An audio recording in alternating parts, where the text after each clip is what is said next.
Hey, thank you for joining me again. Good morning, good afternoon, good evening, whatever time of the day it is, from wherever you are viewing and listening to my Storytime channel. It's a heart like essence.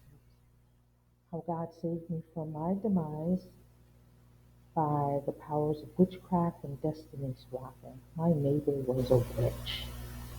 I want to start off by sharing with you how witchcraft can be sent through your photos. We often take photos to capture our appearances and, when we feel we look our best. However, picture magic can involve altering a person's face, their teeth, and hair, which can eventually affect other organs in the body and your overall health. Additionally, it can also impact your self esteem. And this practice works by placing your photo in graveyard dirt, um, burying it somewhere in the cemetery, or placing it in a cauldron, um, which witches and practitioners, root workers, this is what they use to summon spirits of the dead. And signs like this may be happening to you. It can include seeing shadows around your home or hearing voices that seems to be calling your name. Um, these are often referred to as familiar spirits as well. Other indications of negative energy can include the feeling of being watched, or you sense that something is following you. If you experience very dark dreams and or nightmares, um, if you find yourself afraid to go to sleep, this may indicate too that your photo is attached to a spirit. And when a spirit is connected to a photo, it can attach itself to the person, the object, or location, whatever is depicted in that photo. It effectively turn into a portal for the entity. And these spirits can then travel from whoever doing it, practitioners, where like spiritualists, or these are people who you go, or who people would go to pay for this work to be done. Whether it's a witch, like my neighbor, um, or root worker, whatever you want to call them. They summon it to the person in the photo, um, and then they go and monitor you through your social media. If it's someone at a distance, because that's what's you know at play these days. These social media accounts, people love to post their every move, every minute of their life on sharing on these social medias like Facebook or Instagram, even YouTube. And it happens too, especially when it involves someone you consider a friend or family that's close to you. It's much easier for them to watch your activities to ensure that their witchcraft is actually working on you.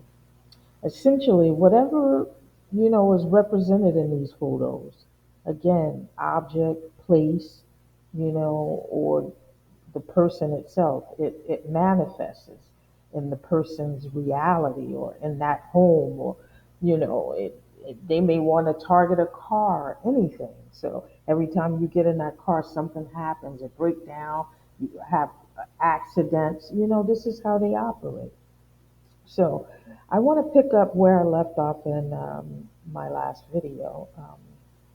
I was discussing about the third resignation that I had to put in, and I resign always before I'm terminated, because, in the corporate world, being terminated is a bad look. And the writing was on the wall at this place too, so I felt like the witchcraft was still at play in my life. Um, and my life was in shambles, and I was just exhausted from constantly having to adjust from job to job. It took a toll on me. It had been a relentless battle. As you could see in my photos, I started to lose a enormous amount of weight now in my face. Like what they were doing in their spell work, it took away the collagen. Like I it accelerated my aging process too. And I would do things like color my hair and things of that nature to try to keep up with my appearance. And again, I work in these, corporate organizations where I had to present well. But I try to take good care of myself anyway. So I'm not a prideful person, but I take pride in my appearance. And so I realized I was dealing with some spiritual bullies, people with reprobate minds who just don't let up, especially if you got that good energy, like a narcissistic person, they feed off of, your energy. And so that they can manipulate you and your energy, sabotage your life, affecting your job, your finances, your health, your mindset, and your freedom. These dark forces, they can lead you to do all type of things, harm yourself, harm others, just have people viewing you in a negative light. And this has been my repeated experience, like a cycle for me. I get a job, and then everything shifts negatively.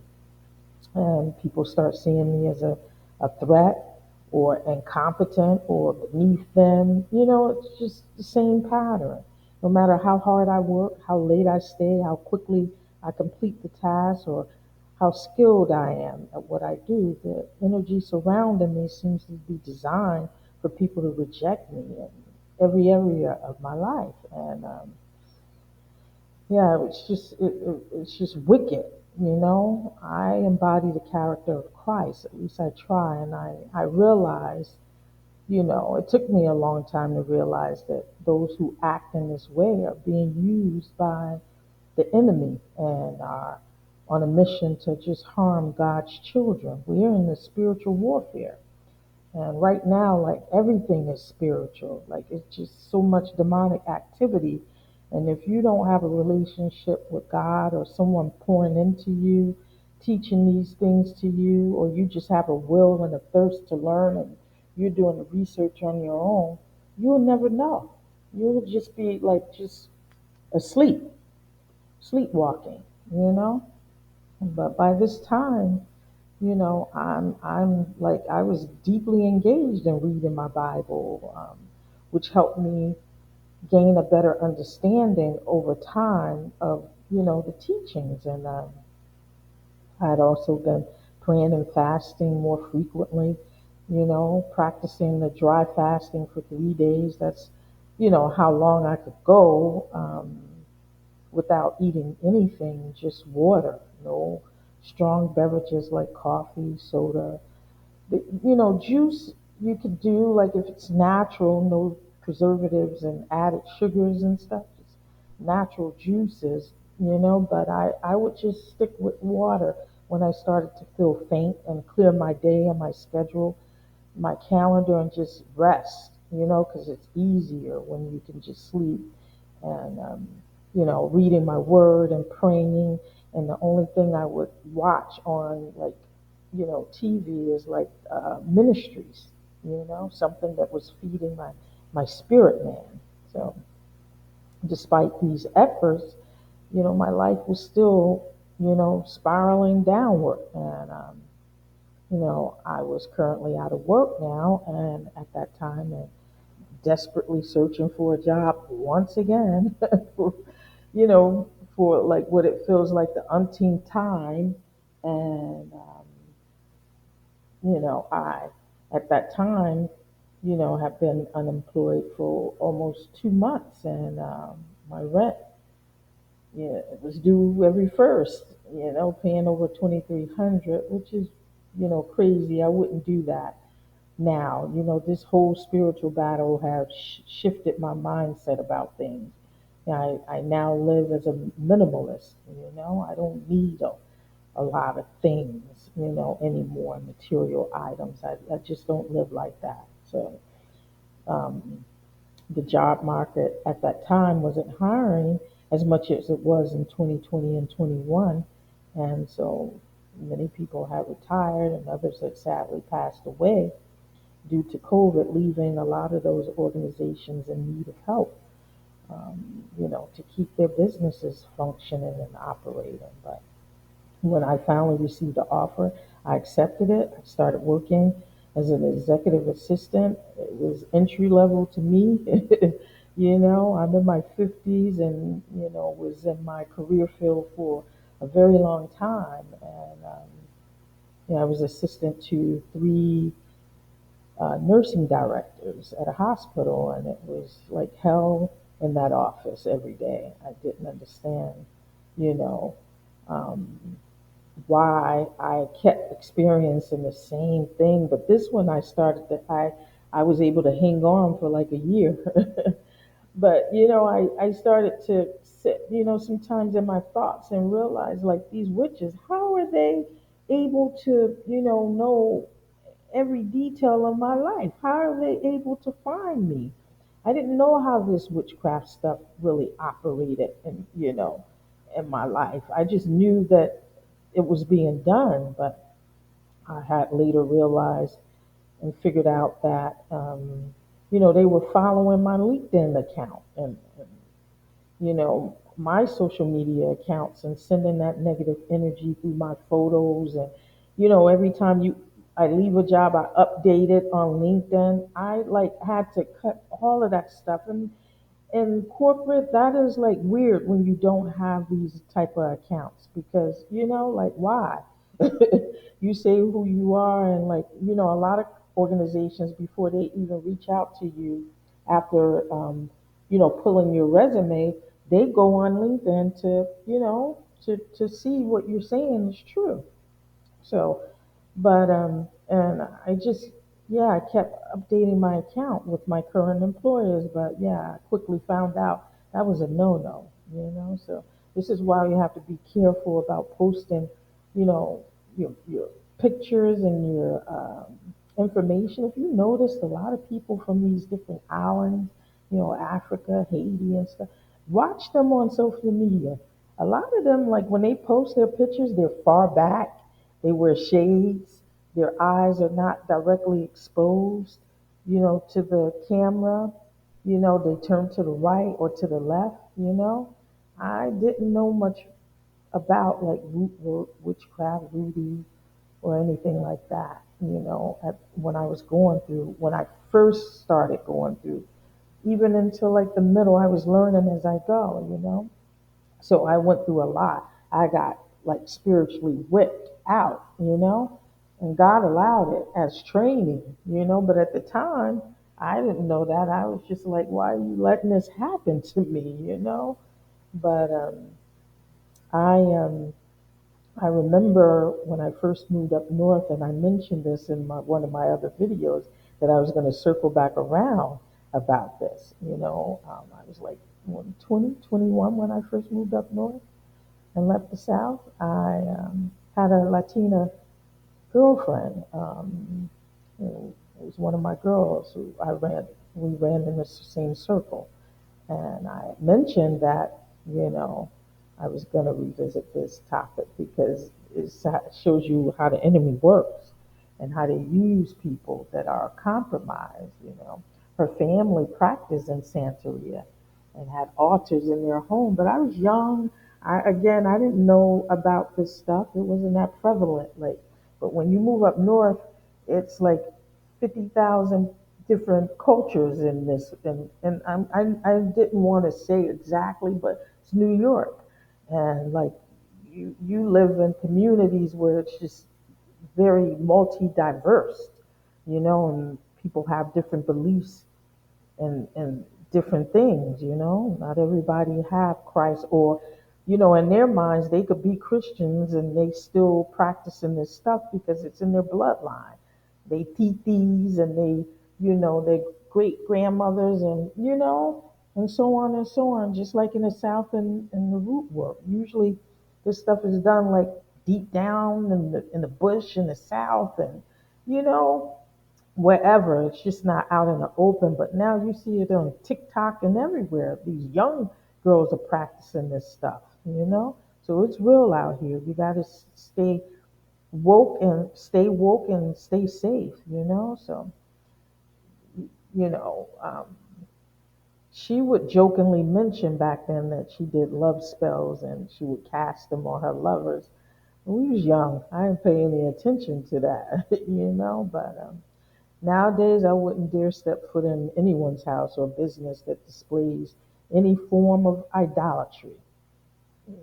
Buddha statues and any altars of any kind, sage crystals, dream catchers. All that stuff is that new age items. It's very deceitful. It's a representation of, the enemy, and we're in warfare. Good, against dark, light against dark. So, yeah. So, anyway, you fast forward all these years, I remember um, out of the blue, she reached out to me on Facebook. We had spoken maybe once or twice, and before I left up north, um, and hadn't physically seen each other um, since like 2007. And before that, like in the early 90s. And so you say 13 years ago, until she recently visited me in my place, the first apartment when I relocated back south. She came like right after my ex had came and flew in for a business trip around the same time, but about a month apart. You know, I began to notice that she started calling often and would always use FaceTime at unusual hours, particularly when I was at work. And I found this to be odd because we're seasoned, we're a certain age professionals and you know better than disturb people during their work hours unless it's some sort of emergency. It's really rude and disrespectful, at least I think. And the FaceTime calls threw me off because, we wasn't that close. I don't need to see someone to have a conversation